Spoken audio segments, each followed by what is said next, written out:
O governo quer te dar um alívio no imposto de renda. Só que para isso, ele vai começar a cobrar imposto de quem nunca pagou. Pela primeira vez em anos, os dividendos podem ser taxados. Será que esse negócio faz sentido mesmo? Hoje eu vou te mostrar o que tá por trás de toda essa proposta e por que ela pode mudar o jeito de como você e eu vamos investir daqui pra frente. Então sebo nas canelas e vem comigo.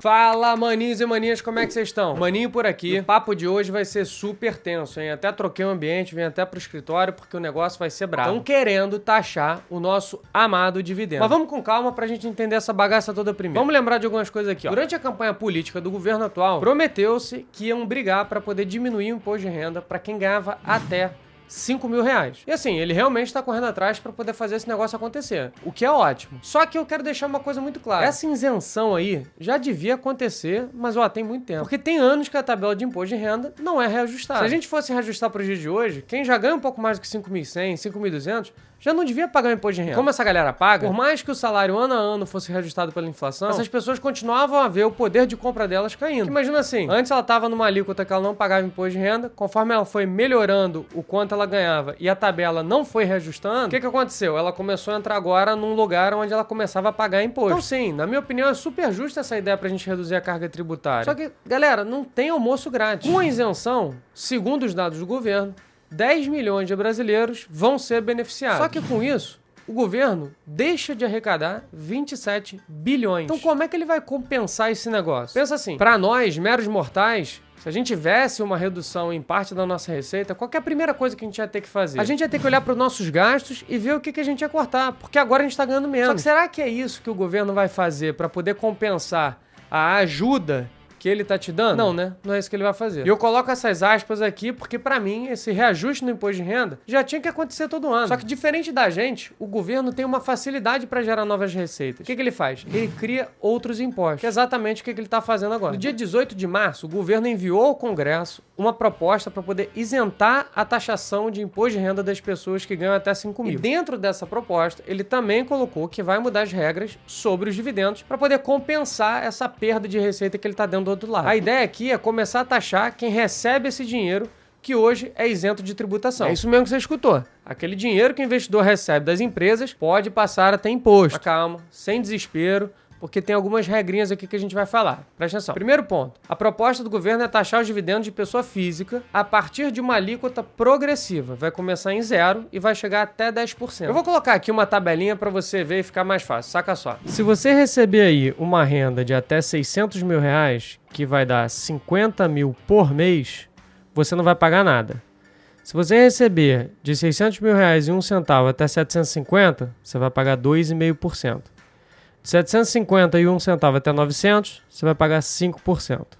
900 mil reais e 1 centavo até 1.050, você vai pagar 7,5%.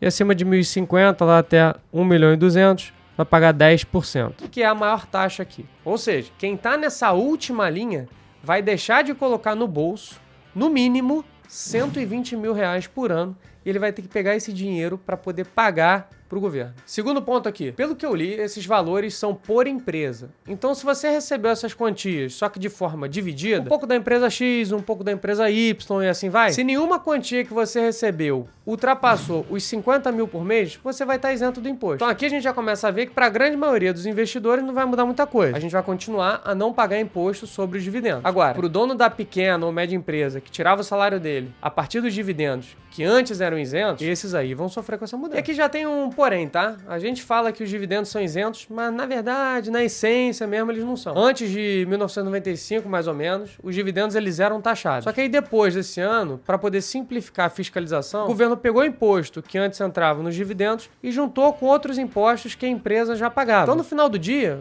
o dividendo não é bem isento mesmo nos dias de hoje. O terceiro ponto importante aqui é o seguinte: os dividendos pagos para os sócios no exterior vão ter 10% de imposto também na fonte. Então você imagina um empresário estrangeiro que investir aqui. Ele vai olhar e vai pensar, pô, agora eu vou ter que pagar 10% do que eu ia pegar pra mim em dividendos lá pro governo do Brasil. Tu acha que ele vai gostar desse negócio? Então isso pode reduzir e muito o incentivo de novas empresas entrarem aqui. Além disso, fora esse negócio, me parece que essa parte aqui foi colocada para poder evitar que o empresário que já tá aqui use outros países que têm uma menor tributação para poder escapar de pagar os impostos. Por exemplo, ele tirava a sede dele da empresa daqui do Brasil e colocava no outro país. Aí pegava e mandava o dinheiro para lá. Com esses 10% que o governo tá colocando em cima do pagamento investimento para o exterior, o governo consegue conter um pouco esse movimento, entendeu? Agora, se por acaso a empresa já for lá de fora e tiver sede aqui no Brasil, como por exemplo o Santander, mesmo o investidor pequeno não sendo afetado diretamente com essa taxação, pode ser que a gente seja afetado com a redução de dividendos. Porque essas medidas acabam desestimulando que a empresa tenha vontade de pagar os dividendos. Porque se ela paga o dividendo e ela ia receber e ela tá lá fora,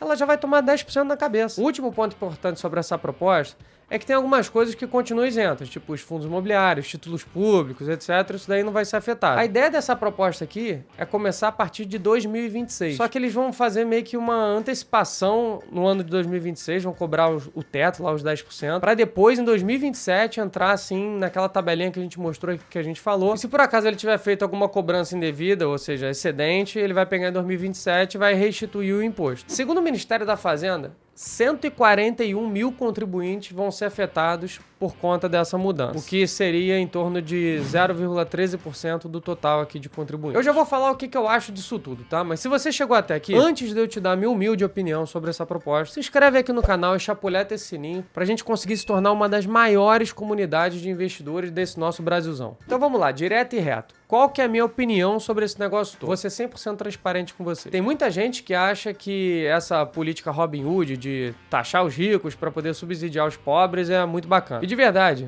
mesmo essa proposta do jeito que tá não me afetando, eu sou completamente contra por vários motivos. Primeiro e mais importante de tudo é porque em nenhum momento o governo fala na proposta sobre revisar os gastos públicos. O governo arrecada mais de 2 trilhões de reais por ano. Você ouviu direito, trilhão com T. Com a implementação da proposta de isenção, que eu vou repetir, eu sou super a favor de isentar o imposto de renda para quem recebe até 5 mil reais. Só que isso vai trazer uma redução na arrecadação em 27 bi. Será que a única solução hoje é transferir esse imposto para uma outra pessoa pagar? Será que o governo não tinha que olhar para os altos salários que alguns cargos têm, para as ineficiências operacionais que existem hoje, para benefícios exagerados que vários políticos recebem? Isso, para mim, é que é o mais absurdo da coisa toda. Um outro ponto é o seguinte: essa galera que vai ser impactada vai procurar várias formas legais para poder tentar contornar essa taxação. E provavelmente eles vão conseguir alguma coisa. Então eu fico meio receoso de que essa ideia do governo realmente dê certo. E caso eles não consigam tapar o buraco dos 27 bi, o que você acha que vai vir depois? Logo depois. Eles vão mudar a regra e vão afetar mais gente. Pensa assim, eles já botaram um pezinho na água lá dizendo que vão taxar os dividendos, só que botaram só para uma parcela. Por que ele depois não vai expandir isso, começar a mexer nessas tabelas e mudar as alíquotas? Então, sinceramente, eu acho que essa proposta de taxação dos dividendos é muito ruim. Inclusive, esse negócio passando pelo Congresso, eu acho que vai passar, vai afetar o preço das ações. Possivelmente, a gente vai ter um movimento mais forte de venda, o que vai levar os preços das ações um pouco para baixo. Vamos ver, então, aí o que vai acontecer. E você, qual que é a sua opinião? Me fala aí nos comentários. Será que taxar dividendo é o jeito mais certo de se equilibrar as contas, ou estão empurrando essa conta pra cima de quem investe no país de verdade? Outra coisa, eu tô deixando 2 vídeos aqui que eu tenho certeza que vão te ajudar e muito. Então acorda aí logo e clica no vídeo. Até o próximo papo. Fui!